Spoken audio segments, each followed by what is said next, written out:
We're going to keep it with a look at a team that maybe you have some familiarity with, having coached the Gambia. Guinea. This is a team that's, when they've made it to the Chan, they've done well. They made it to the quarterfinals twice. This is a team that, that a nation that has a club like Horoya, which has kind of faded a bit. They returned to the top recently, but plenty of good clubs, very high level of football, produced some very good players.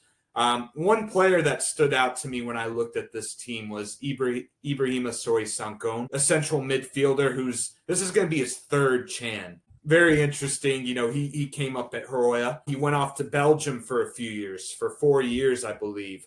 5 years. He's had this European experience in the top flight, second division of Belgium, and now he's coming back. And you have to expect him to be a senior leader on this team.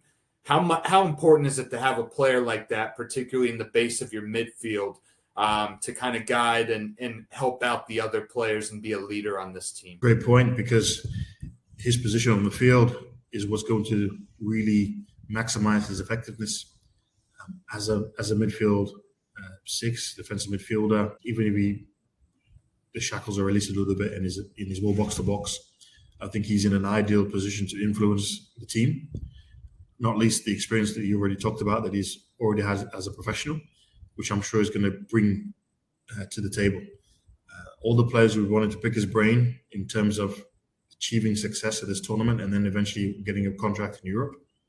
He'll be explaining some of the nuances that he's gone through in terms of don't try to do too much, don't try to dribble past 3 players and 4 players.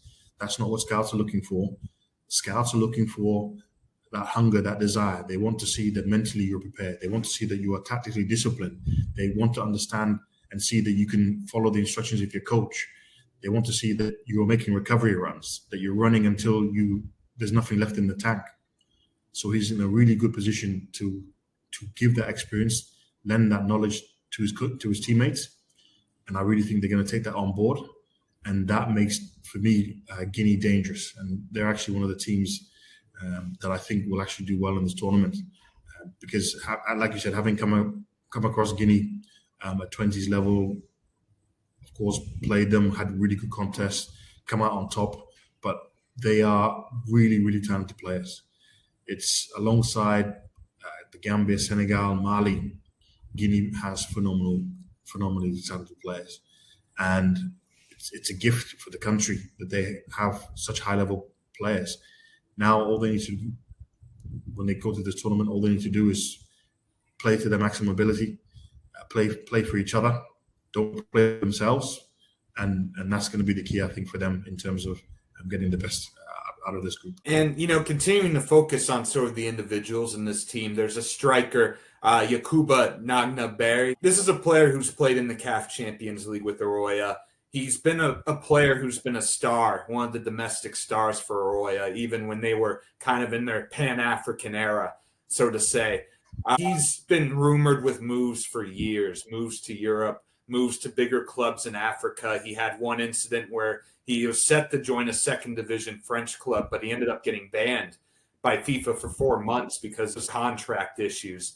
With this Chan, he's played at the Chan before with Guinea, the one in Cameroon. What sort of mentality does a player like that, who's come so close, who's flirted with this move abroad, and now this, considering we've discussed how big a stage this Chan is compared to past editions, what sort of mentality does a player like that have coming into this tournament when it might really be the last chance for a big move, considering he's coming towards the end of his 20s now? Yeah, I think for him, he really needs to embrace this opportunity. It's a really big opportunity. And of course, having competed in previous Chan editions, I can safely say I think this one is the biggest Chan that's ever been held, already with a number of teams. But I also think the prestige it's never been this highly regarded across the continent as it is now. For sure, scouts will be following. For sure, scouts from European teams will be based in the tournament. And he can have that second chance, another chance to head back to Europe or anywhere in the world to have that professional contract.